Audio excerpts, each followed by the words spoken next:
ప్రభులో మీరు ఆనందిస్తున్నారని, ప్రతిదినము వింటున్న దేవుని వాక్యం ద్వారా ఆధ్యాత్మికంగా దేవునిలో విశ్వాసంలో మీరు ఎదుగుతున్నారని నమ్మి ప్రభుని స్తుతిస్తున్నాం. ఈ రాత్రికాల సమయంలో దేవుని వాక్యంలో ఉండి ఒక చిన్న వాక్య భాగాన్ని మనం ధ్యానం చేసుకుందాము.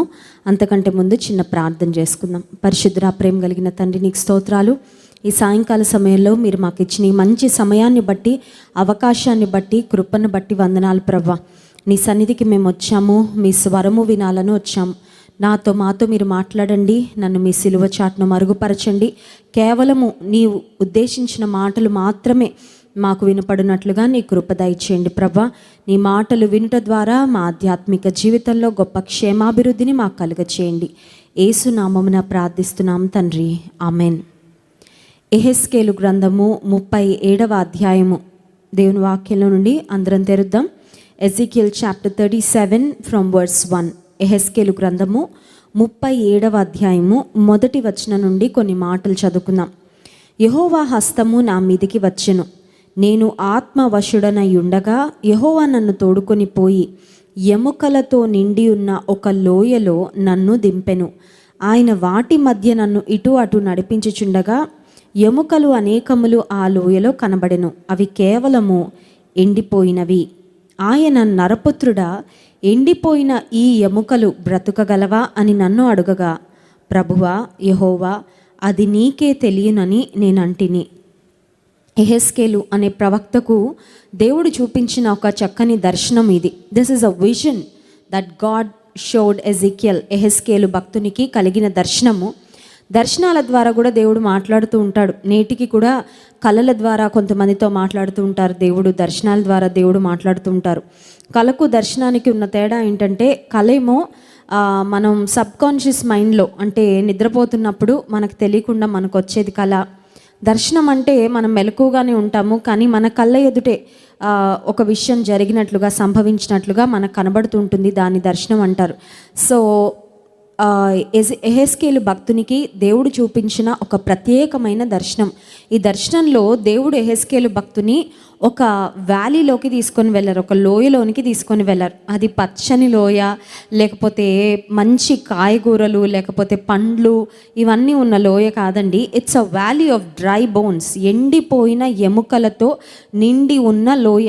మనందరికీ తెలుసు, ఎండిపోయిన ఎముకలు అనగానే ఒక మాటలో చెప్పాలంటే అస్థిపంజరాలు అనమాట, స్కెలిటన్స్.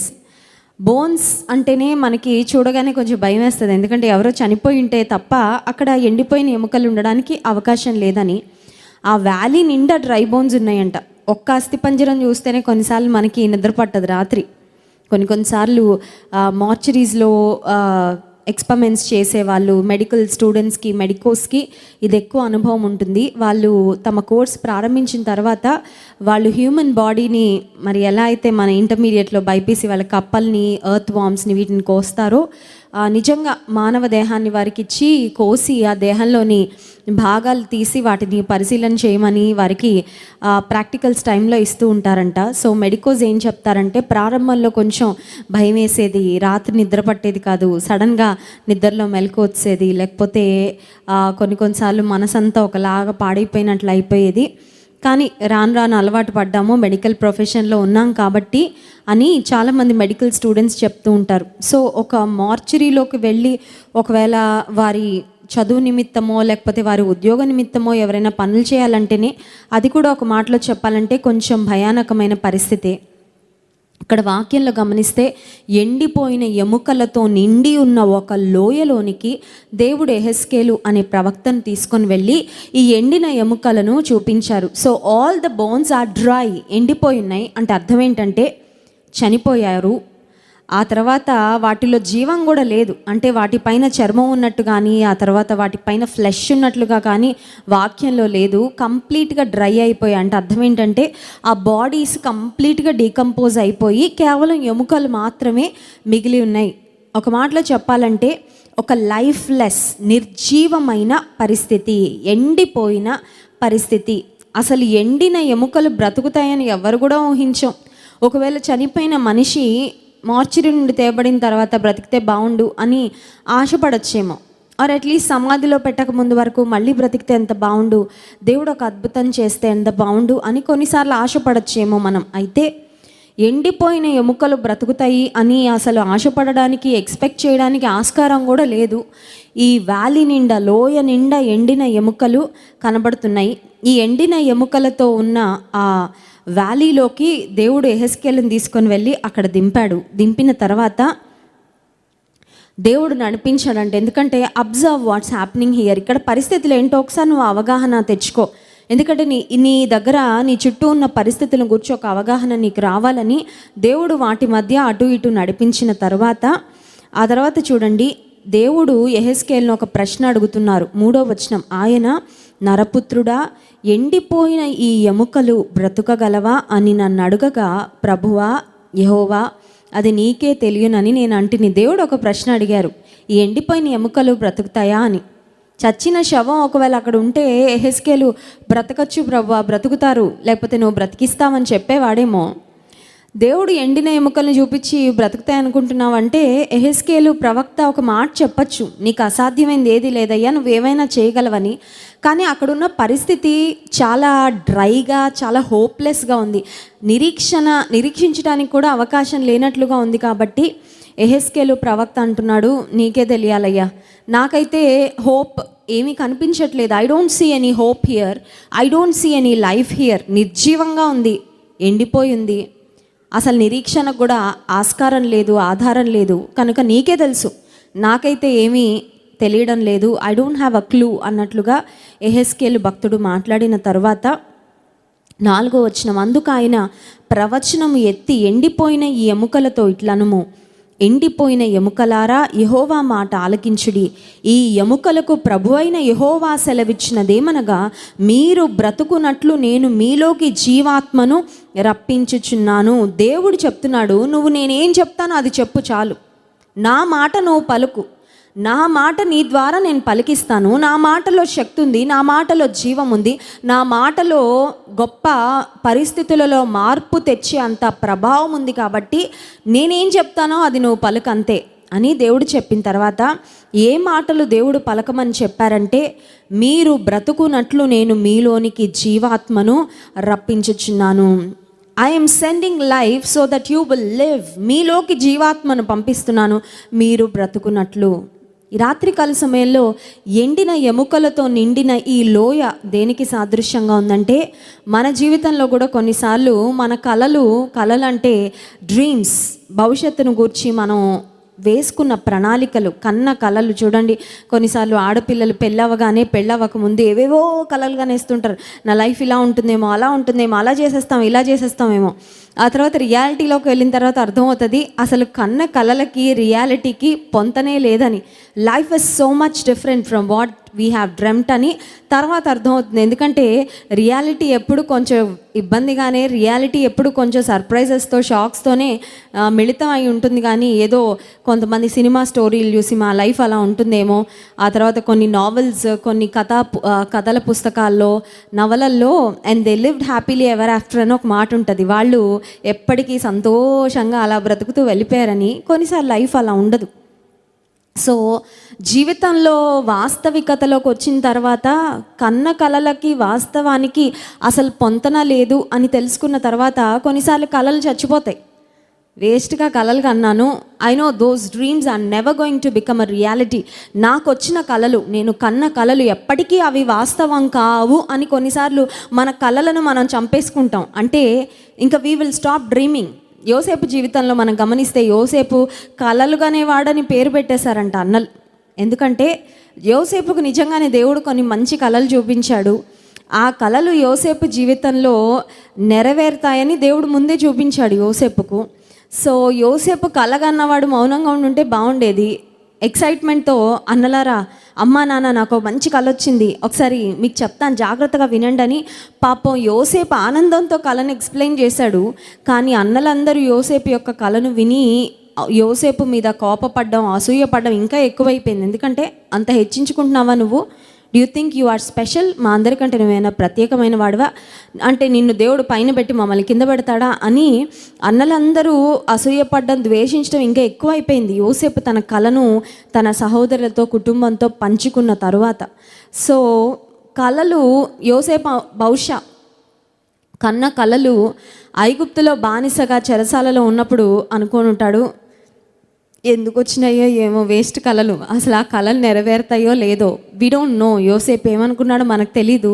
కానీ కళ ఇచ్చిన దేవుడు ఆ కళను నెరవేర్పులోనికి కూడా యోసేపు జీవితంలో తీసుకొని వచ్చాడు. ఒకవేళ నీ జీవితంలో నీవు కన్న కళలు కొన్ని ఒకవేళ అవి డెడ్ డ్రీమ్స్ అని నువ్వు వాటిని ప్రక్కన పడేసావేమో, వేస్ట్, ఇంకా నాకు కళలు వద్దు, ఎందుకంటే ఏ కళలు నా జీవితంలో నెరవేరవు. I cannot dream and wish for something good in my life. నా జీవితంలో మంచి కొరకు నేను ఇంకా నిరీక్షించను, ఎందుకంటే కన్న కళలు ఏవి ఇప్పటి వరకు నా జీవితంలో నెరవేరలేదు అని నువ్వు అనుకుంటున్నావేమో. Or maybe you are living a hopeless life. ఈ లోకంలో ఏ వ్యక్తి నిర్జీవమైన స్థితిలోకి వెళ్ళిపోతాడంటే నిరీక్షణ లేని వ్యక్తి. A person who lives a hopeless life will live a very dry life. నిరీక్షణ లేని జీవితము, ఒక మాటలో చెప్పాలంటే జీవము లేని జీవితం. సో నీ జీవితంలో ఒకవేళ నీ కలలు చనిపోయాయేమో, or maybe your hopes are lost. బహుశా నీ కలలన్నీ కూడా ఇంకా నేను నిరీక్షణ లేదు నా జీవితానికి అని నువ్వు అనుకుంటున్నావేమో. వ్యాలీ ఆఫ్ డ్రై బోన్స్ మధ్యలోకి యెహెజ్కేలును తీసుకొని వెళ్ళి దేవుడు అంటున్నాడు, నేను పలకమన్న మాటలను పలుకు. ఈ పరిస్థితిలో speak my words of life over this situation. ఈ పరిస్థితి పైకి, ఈ పరిస్థితిలో నా మాటలు నేనేం చెప్తానో అది పలుకు, ఏం జరుగుతుందో చూడు అని దేవుడు యెహెజ్కేలుకు చెప్పినప్పుడు దేవుడు చెప్పిన మాట ఏంటంటే, మీరు బ్రతుకున్నట్లు నేను మీలోనికి జీవాత్మను రప్పించుచున్నాను. ఆ తర్వాత 6వ వచనం, చర్మము కప్పి మీకు నరములనిచ్చి మీ మీద మాంసము పొదిగి చర్మము మీ మీద కప్పెదను. మీలో జీవాత్మ ఉంచగా మీరు బ్రతుకుదురు. అప్పుడు నేను యెహోవానై ఉన్నానని మీరు తెలుసుకొందురు. ఆయన నాకు ఇచ్చిన ఆజ్ఞ ప్రకారము నేను ప్రవచించుచుండగా. చూడండి, ఒక బోన్స్, డ్రై బోన్స్ ఒక మనిషిగా తయారవ్వాలంటే ఇట్స్ అ ప్రాసెస్. అది ఇలా అయిపోయే విషయం కాదు కదండి. ఓవర్ నైట్లో అయిపోతుందా? ఒక గింజ వేయగానే భూమిలో ఓవర్ నైట్లో అది వచ్చేసి పెద్ద మొక్క, పెద్ద వృక్షం అయిపోయి కాయలు కాసేయడం, పూలు పూసేయడం అనేది ఇంపాసిబుల్. ఎందుకంటే సమయం తీసుకుంటుంది. ఒక చిన్న సీడ్ అనే స్టేజ్లో ఉండి జర్మినేషన్ ప్రాసెస్, ఆ తర్వాత ఆ మొక్క ఎదగడానికి. కానీ ఇక్కడ దేవుడు చెప్తున్న మాట ఏంటంటే, ఈ ఎండిన ఎముకల పైన నేను చెప్పమన్న మాటలను ప్రవచించు. వాటి మీదకి, వాటిలో కండలు, వాటిలో ఫ్లెష్ వస్తుంది, ఆ తర్వాత వాటి మీద చర్మం వస్తుంది. You will see what will happen. నువ్వే చూస్తావు ఏం జరుగుతుందో అని యెహెజ్కేలుకు చెప్పిన తర్వాత దేవుడు చెప్పిన ఆజ్ఞ ప్రకారము ప్రవచించడం మొదలుపెట్టాడంటే 7వ వచనం, గడగడమను ధ్వని ఒకటి పుట్టెను. అప్పుడు ఎముకలు ఒకదానితో ఒకటి కలుసుకొనెను. నేను చూచుచుండగా నరములను మాంసమును వాటి మీదకి వచ్చెను, వాటిపైన చర్మము కప్పెను. అయితే వాటిలో జీవాత్మ ఎంత మాత్రమును లేకపోయినప్పుడు ఆయన నరపుత్రుడా జీవాత్మ వచ్చినట్లు ప్రవచించి ఇట్లా చూడండి, ప్రవచించడంలో కూడా ఫస్ట్ పార్ట్లో ఒక స్థాయి వరకే పరిస్థితుల్లో మార్పు వచ్చింది. అంటే ఎండిన ఎముకలు అవి ఒక ఎముకకి ఇంకొక ఎముకకి జాయిన్ అవ్వడం. చూడండి, మన బాడీలో కూడా బాల్ అండ్ సాకెట్ జాయింట్స్ అని ఇట్లా కొన్ని జాయింట్స్ ఉంటాయి. ఇక్కడ ఒక జాయింట్ ఉంటుంది, తర్వాత మోకాళ్ళ దగ్గర ఒక జాయింట్ ఉంటుంది, ఆ తర్వాత బాడీలో కొన్ని బోన్స్ జాయిన్ అయ్యి మనం ఇలా ఉన్నాం అనమాట. బాడీలో కొన్ని బోన్స్కి కనెక్షన్స్ ఉంటాయి. సో ఎముకలు ఏవి ఎలా చెల్లా చెదురైపోయినాయో తెలియదు, కానీ ఏ బాడీలో ఉన్న ఎముకలు ఆ బాడీలో వచ్చి ఏ జాయింట్కి ఆ జాయింట్ అన్నీ జాయిన్ అయిన తర్వాత ఆ ఎముకల మీదకి చర్మం వచ్చింది. అవి ఒక మనుషుల్లా తయారయ్యారు, కానీ వారిలో లైఫ్ లేదు. అంటే ఇక్కడ పరిస్థితి ఎలా ఉందంటే, ఎముకలేమో డెడ్ బాడీస్ అయ్యాయి, కానీ డెడ్ బాడీస్లోకి మాత్రం లైఫ్ రాలేదు. So part of the process complete అయింది. సగం వరకు మార్పు వచ్చింది, పరిస్థితిలో మార్పు కొంతవరకు వచ్చింది, కానీ ఇంకా కంప్లీట్గా మార్పు రాలేదు. కొన్నిసార్లు మన జీవితం ఎలా ఉంటుందంటే, దేవునిలోకి వచ్చిన తర్వాత, దేవునిలో ఎదుగుతున్న తర్వాత, దేవుని మీద ఆధారపడుతున్నప్పుడు, దేవుని వాక్యాన్ని విశ్వాసంతో మన జీవితాలకు అన్వయించుకుంటూ ఉన్నప్పుడు పరిస్థితుల్లో ఒక అనూహ్యమైన మార్పు దేవుడు తీసుకొస్తారు. బట్ స్టిల్ ఆ దేవుడు చేసిన పని అనేది కొన్నిసార్లు ఇంకా కంప్లీషన్లోకి రాదు. You see that things have changed, you see that things have become better, పరిస్థితులు మెరుగుపడ్డాయని నీకు అర్థమవుతుంది. అంతకుముందు ఉన్న నిర్జీవ స్థితి అయితే ఇప్పుడు లేదు అని నీకు తెలుస్తుంది. కానీ నీవు కోరుకున్న పరిపూర్ణత, పరిపక్వత లేకపోతే సంపూర్ణత కొన్నిసార్లు ఇంకా రాలేదేమో అని నీకు అనిపిస్తూ ఉంటుంది. అయ్యా, నువ్వు మార్పు అయితే చేసావు, నా ప్రార్థనలకు నువ్వు జవాబు అయితే ఇచ్చావు, నువ్వు కార్యం అయితే చేసావు, బట్ ఐ ఫీల్ ఇంకా కంప్లీట్ అయితే అవ్వలేదు, ఇంకా పరిపూర్ణం కాలేదయ్యా, ఇంకా నువ్వు చేయాల్సిన కార్యం ఉంది అన్నట్లుగా కొన్నిసార్లు మన జీవితంలో దేవుని నుంచి మనం పొందుకోవాలనుకుంటున్న అద్భుతాలు, మనం పొందుకోవాలనుకుంటున్న ప్రార్థనలకు జవాబులు కొన్నిసార్లు పార్ట్ ఆఫ్ ద ప్రేయర్ దేవుడు ఆన్సర్ చేస్తారు. ఒక సగం ప్రార్థనకు జవాబు వచ్చినట్లు అనిపిస్తుంది. ప్రార్థనకు జవాబు పొందుకోవడంలో సగం దూరం మనం వెళ్ళామనిపిస్తుంది, కానీ కొన్నిసార్లు అక్కడ మనం నిలబడిపోయినట్లుగా ఉంటాం.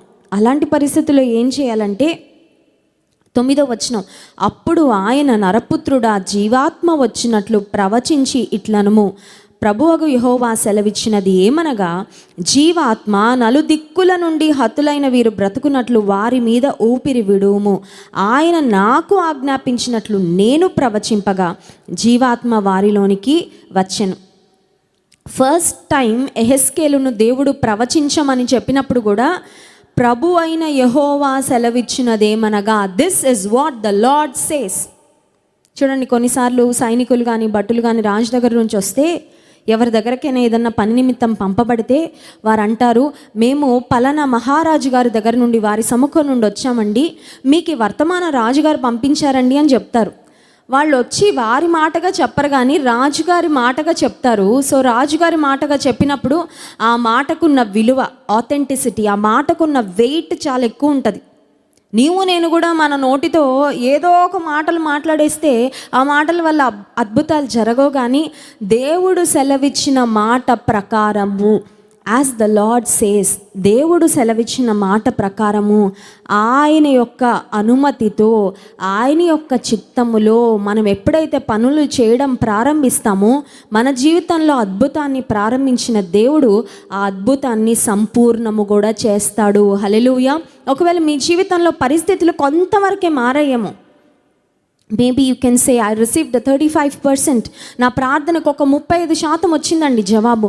ఓ maybe you can say I'm halfway done, halfway through, ఒక 50% వచ్చిందండి నా ప్రార్థనకు జవాబు, బట్ 50% నేను ఇంకా ఎదురు చూస్తున్నాను. ఒక విషయాన్ని గుర్తించాలి మనం, అదేంటంటే నా దేవుడు, నీవు నేను ఆరాధించే మన దేవుడు, ఆయన ఏం చేసినా ఆయన సంపూర్ణంగా చేసేవాడు కానీ సగం సగం చేసేవాడు కాదు. హల్లెలూయా.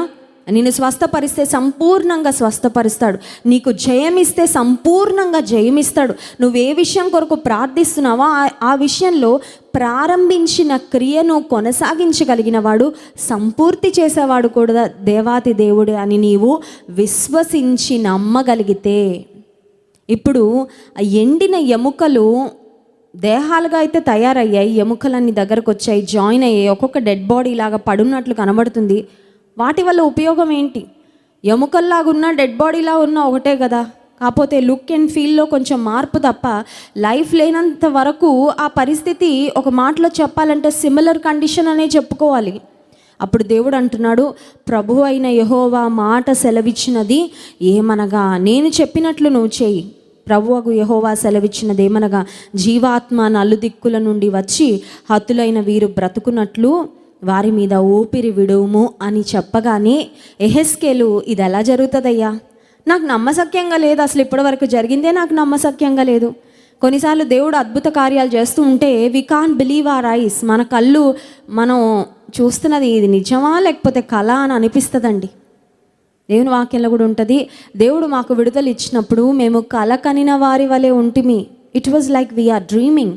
కొన్నిసార్లు దేవుడు కార్యాలు చేసినప్పుడు ఎలా ఉంటుందంటే, ఇది కళ, నిజం, ఇంత అద్భుతంగా నడిపిస్తావని ప్రభా నేనైతే ఊహించలేదు, ఇది నిజంగా నువ్వు చేస్తున్న ఆశ్చర్య కార్యమే, నీకు ఎప్పటికీ రుణస్థురాలనే అని కొన్నిసార్లు ఆశ్చర్యంతో మనల్ని ముంచెత్తేటట్లుగా దేవుడు కార్యాలు చేస్తూ ఉంటారు. ఇక్కడ యెహెజ్కేలు భక్తుడు కూడా దేవుడు చెప్పినట్లుగా సెలవిస్తుంటే, వాట్స్ ఆల్ దిస్, నా కళ్ళ ఎదుట నేను నమ్మలేని విషయాలు జరుగుతున్నాయని తాను చూస్తూ ఉండగానే ఏం జరిగిందో చూడండి. 10వ వచనం, ఆయన నాకు ఆజ్ఞాపించినట్లు నేను ప్రవచింపగా జీవాత్మ వారిలోనికి వచ్చెను, వారు సజీవులై లేచి లెక్కింప శక్యము కాని మహాసైన్యమై నిలిచిరి.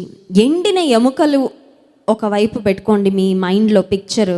ఎండిన ఎముకలు, ఎవరు వెళ్ళాలనుకోరు, ఎవరు చూడాలనుకోరు, hopeless, dry, waste, good for nothing. ఎండిన ఎముకలు మున్సిపల్ కార్పొరేషన్ వాళ్ళ ట్రాష్ క్యాన్లోకి తప్ప ఎందులోకి పనిచేయవు. ఎండిన ఎముకలు ఎవరైనా ఇంట్లో పెట్టుకోవడానికి ఇష్టపడతారా? ఒకవేళ ఏదైనా ఎండిన ఎముక పొరపాటున మన ఇంట్లోకి, మన ప్రహరీ గోడలోకి వస్తే కూడా దాన్ని బయట తీసుకెళ్ళి చెత్తలో పడేయాలనే చూస్తాను తప్ప యూస్లెస్.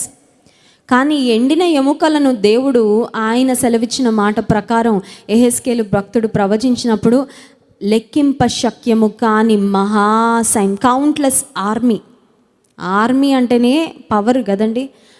ఆర్మీని చూడగానే ఎవరైనా భయపడిపోతారు. అమెరికా దళాలు ఆఫ్ఘనిస్తాన్లో ఉండి అలా తప్పుకున్నారో లేదో, ఆఫ్ఘనిస్తాన్ పరిస్థితి అంతా అతలాకుతలం అయిపోయింది. ప్రతిరోజు వార్తల్లో మనం చూస్తున్నాం అక్కడ పరిస్థితులు, అక్కడ ప్రజలు యొక్క వారి ప్రయత్నాలు దేశం నుండి ఎలా అయినా బయటపడాలి. This is not a safe place for us, ఇది మేము బ్రతకడానికి మాకు నివాసయోగ్యంగా లేదని అక్కడ ప్రజలు పడుతున్న బాధలు, కష్టాలు చూస్తుంటే దేవుని ప్రజలంగా మనం ఆఫ్ఘనిస్తాన్ కొరకు ప్రార్థన చేయాలి. అక్కడున్న దేవుని బిడ్డల కొరకు ప్రార్థన చేయాలి. అక్కడున్న ప్రజల యొక్క భద్రత కొరకు, వారి కాపుదల కొరకు ప్రార్థన చేయాలి. ఎందుకు ఈ మాటలు చెప్తున్నానంటే, సైన్యము, అమెరికా సైన్యం ఉన్నంతసేపు పరిస్థితులన్నీ అండర్ కంట్రోల్ ఉన్నాయి.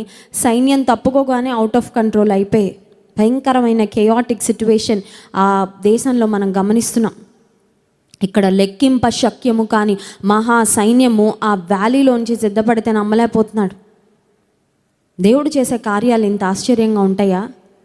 నిర్జీవ స్థితి నుండి ఇంత ఉన్నతమైన క్రియలు దేవుడు చేయగలడా? Yes.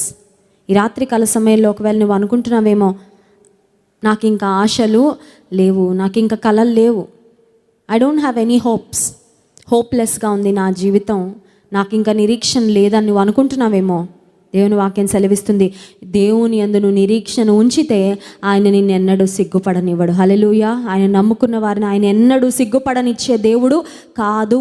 He is going to do something amazing in your life. నువ్వే ఆశ్చర్యపోతావు. నీ జీవితంలో దేవుడు చేసే క్రియలను చూసి నీ చుట్టూ ఉన్నవారు కూడా ఆశ్చర్యపోతారు దేవుడు చేసే ఆశ్చర్య క్రియలను చూసి. చనిపోయిన నీ కలలు, చనిపోయిన నీ ఆశలు ఏవైతే ఉన్నాయో ఈ రాత్రి కాల సమయంలో నమ్ము, ప్రభా నువ్వు మాట సెలవి అయ్యా, నా జీవితంలో గొప్ప కార్యాలు జరుగుతాయని. మన జీవితంలో ఉన్న నిర్జీవ పరిస్థితిని దేవుడు తన కృప ద్వారా అద్భుతంగా మార్చునుగాక. ఆమేన్.